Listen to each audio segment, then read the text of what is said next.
The things that fall apart are the parts of life that are based on the past, repetitive patterns of the past, because they can't adapt, they can't grow, they can't keep pace with the fast changing world. But where we are relational, nothing's gonna fall apart, because there we include each other anyway. There we have an agreement to listen to the future that becomes a world through us. Welcome to Point of Relation with Thomas Hübl, a podcast that illuminates the path to collective healing at the intersection of science and mysticism. In his conversations with visionaries, innovators, artists, and healers, Thomas invites guests into a relational experience that allows inspiration and innovation to emerge. This is the Point of Relation.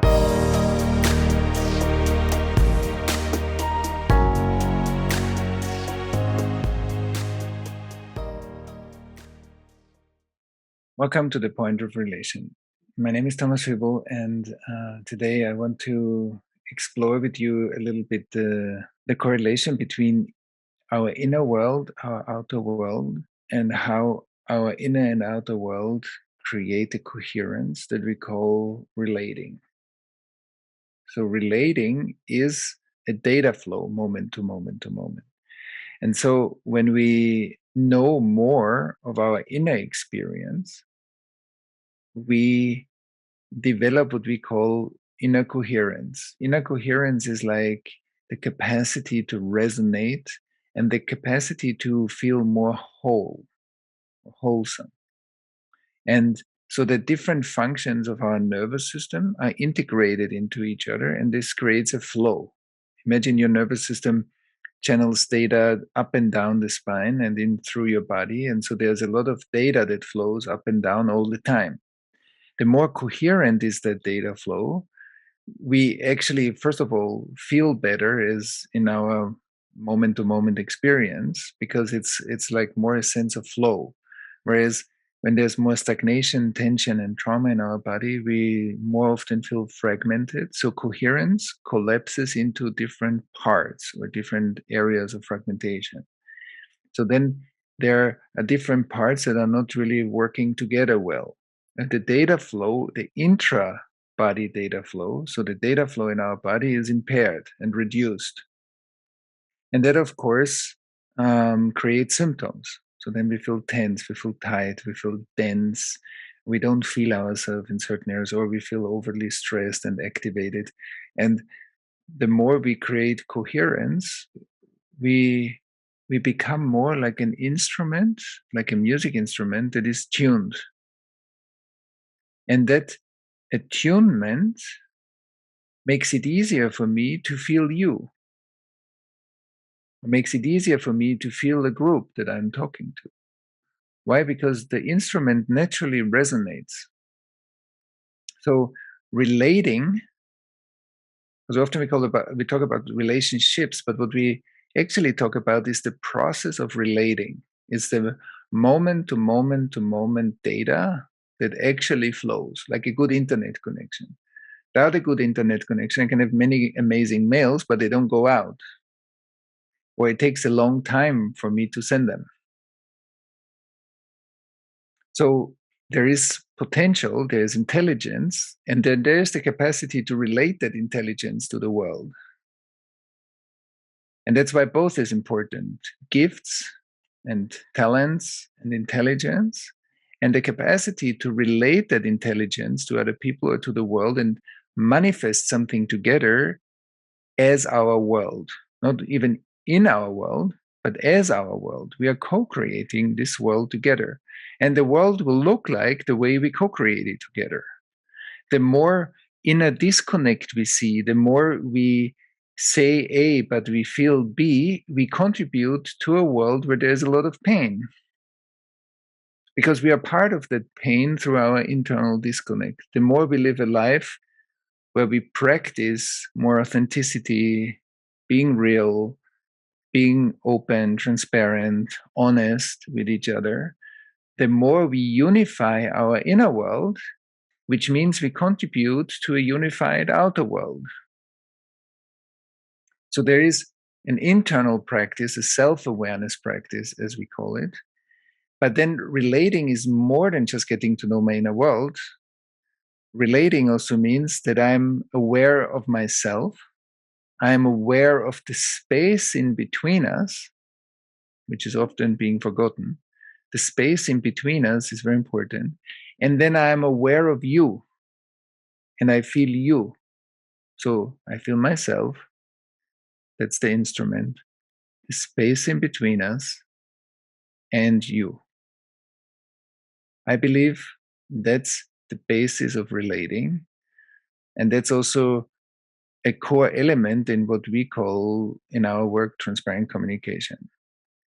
That relating is more than just my own expression, but it's an awareness process. It's an active listening, it's an active receiving, it's giving something into the relationship, being generous and also being able to receive. It's a giving and the receiving, and the balance of it creates generosity in the relationship. And generosity creates overflow. So relating, inner and outer coherence, is my capacity to be aware of my own inner space. For some people, it's very important to first to develop an awareness of their inner space. For some people, that's very natural. And no matter how it is, it's important. It's an important tool. Like in order to play good music, whatever musician you are, to play good music, we need to tune our instrument. It doesn't matter if we play classical music, jazz, pop, rock, or anything else. And when we tune our instrument, we learn to feel more in the relationships, in the process of relating. We feel the data flow. We feel the flow through our bodies. We feel the emotional resonance. We feel we are tuned into each other's mental worlds. And we're also aware when we are really connected, we feel that flow. When one of us gets more defensive, we leave a bit the common space, the mutual space. So that's why an awareness of the space in between us is important, because in open flow, there is a continuum. I and you are arising in a mutual space. When we feel defensive, there's you, and then there is over here is me, and over there are you. That's already when defensive patterns are in play, which means when our past shows up in the relationship. And that's where the difficulties come in. But when there is flow, we both are properties of a process that's emerging within a mutual space. And that space is called awareness. So awareness gives rise to both of us. But when we get triggered, when we become reactive or defensive, we actually leave that mutual space and we get identified with emotions, sensations, stress, body sensations, thought patterns of the past. And that's when we leave the present moment and we actually relive experiences of our past, and we project that often onto the current relationship. So, inner coherence, relational awareness creates outer coherence so that inside and outside become less separate. So, when inner and outer coherence are developed, then we feel as a part of a process, as a part, an integral part of life. We also know that the function in our nervous system to combine the external data input, which means everything that my senses tell me about this moment,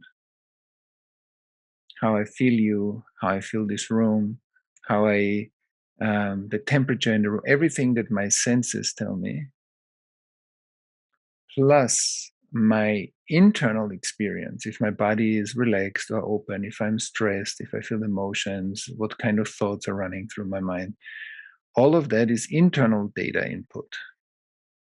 So my nervous system, when it's open and regulated, can modulate the internal and the external data input into one reality,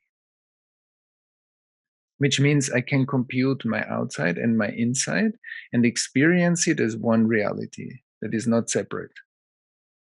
That's amazing. These are good moments. On the other hand, the places in us where we got hurt, either in our childhood, in our embryological development, in maybe even through our ancestral trauma transmission, or as part of a collectively traumatized world, we in where trauma resides, the bridge, as I call it, the bridge between inside and outside, that function is often damaged or collapsed. And that's the reason why when we get triggered in our trauma, we can't feel each other anymore so well, or we stop feeling each other. And the other becomes the outside and becomes the other. The other that is threatening me, the other that doesn't understand me, the other that has a different opinion, value set about life, the other, which means the space in between us is not anymore unified. We both, or one of us, lost the capacity to live in inner and outer coherence, which means to include each other in each other. So you arise in me and I arise in you is a mutual world. When I need to cut you out because I get triggered, I'm stressed, I become distant, I become mistrusting, I stop feeling you, or my feeling of you is being reduced, or it highlights in me certain aspects of you that confirm my fear. Oh, you're also looking at me a bit suspicious, and it starts to confirm my inner fears. And I say, you see, and then it confirms my pattern. So that means developing more and more a capacity to be aware when we begin to burn the bridges between us, which is the mutual co-arising of you in me and me in you, groups in society within each other. If there's a lot of trauma between groups, they can't co-arise in each other, so they feel separate. These are the others that usually don't get it right, or don't understand, or have the wrong value system. Instead of, we enrich each other through contradictions, we enrich each other through different viewpoints, but we stay in the same space. Because I can learn something from you and you can learn something from me, and we can grow together into a bigger world that we co-create together. And often when that separation happens, another part that disappears is inspiration and innovation. The more separate we feel, the more we reenact the past. And often we re-traumatize each other again. But the more we are in a shared space, we can receive each other, be with each other, even with differences in a relational space. We begin to listen to the future that we co-create. And I think many of us had the experience that we are in conversations that are really inspiring. They're really inspirational. And then we might walk away from the conversation feeling deeply inspired, having many ideas, feeling really turned on creatively, and develop something further and have follow-up inspirations. And that was because the togetherness, the inner and outer coherence, is the fertile ground, is the presence that gives birth to the future. A future that comes through us and needs us to come into the world. And I think that capacity is so needed, that we, as collectives, as individuals, but also as collectives, develop our world, that we grow new aspects to the world, that we bring innovation into this world. And that's an act of mutual downloads. And that's true, obviously, for scientific and technological developments, obviously, which we see in a high pace happening around us. But that's also true for many of the areas where we need social impact, where we need some changes in the architecture of our societies, in the architecture, the deep architecture of structures that we have to change or that anyway are falling apart right now. And so, because the things that fall apart are the parts of life that are based on the past, repetitive patterns of the past, because they can't adapt, they can't grow, they can't keep pace with the fast changing world. But where we are relational, nothing's going to fall apart because there we include each other anyway. There we grow together anyway. There we have an agreement to listen to the future that becomes a world through us. And I think that's the exciting quality that we all carry inside, and that relational intelligence or relating or attunement or resonance or inner and outer coherence are the basis for that mutual co-evolution of our world. And I think that's very exciting. And I'm sure many of us had moments or glimpses or live a lot of our time already in and as that manifestation of the future, which means the download in the present moment of innovation through relational spaces. And of course, if you're interested in more of that, my book's going to come out. It's called Attuned, September 12th. And there I speak much more in depth about inner and outer coherence, relational intelligence, and trauma healing, and also how to create a world that is a healing space for all of us. And thank you for listening to The Point of Relation, and I see you soon. Thanks for listening to Point of Relation with Thomas Hübl. Stay connected and get updates about new episodes by visiting our website, pointofrelationpodcast.com, and by subscribing to the Thomas Hübl YouTube channel. If you enjoyed this video, please like it and share about us with your community on social media. Thank you. We appreciate your support.